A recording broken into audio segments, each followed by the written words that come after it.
you wrote an article about the reasons why LP needs to assassinate Duterte. Yes.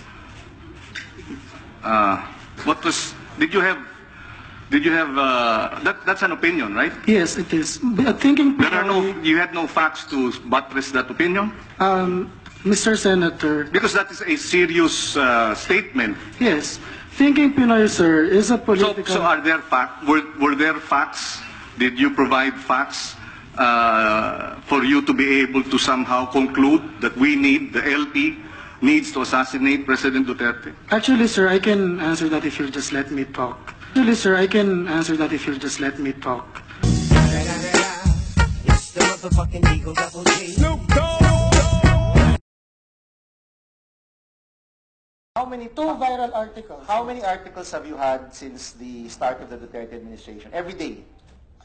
Since I started thinking Pinoy in November, I have about 200 articles. Okay, 200 articles. If we do an analysis now, ilan doon yung against Asek Banaag? Maybe we'll find one or two. Well, if we do an analysis of how many are against the political opposition, I'm sure it's much higher. Yes, of course it's much higher because I think there's more things wrong with you. So in short... So of course it's much higher because I think there's more things wrong with you.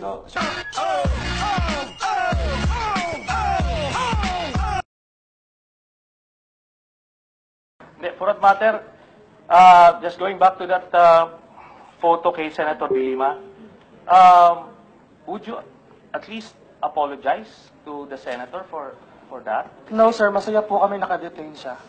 No sir, masaya po kami nakadetain siya. Masaya kayo? Okay. Get out the way, bitch, get out the way.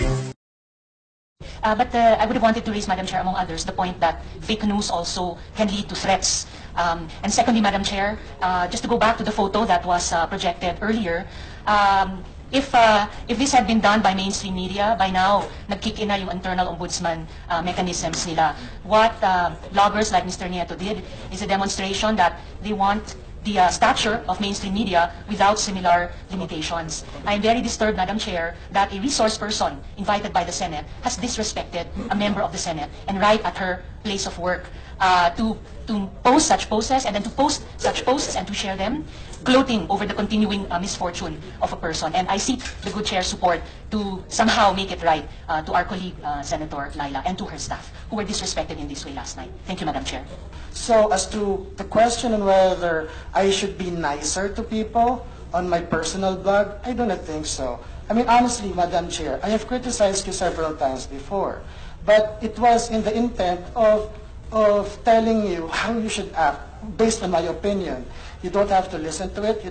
But when that opinion gains traction, that means a lot of other Filipinos think the same way I do, or maybe agree to what I try to say. So instead of, blaming me for what I say, maybe people should start to listen. Because after all, we're a democracy, and when a lot of people say the same thing that I say, then maybe it's time to, stop complaining and start listening. And that's, that's all I wanted to say. Fuck the police coming straight from the underground. A young nigga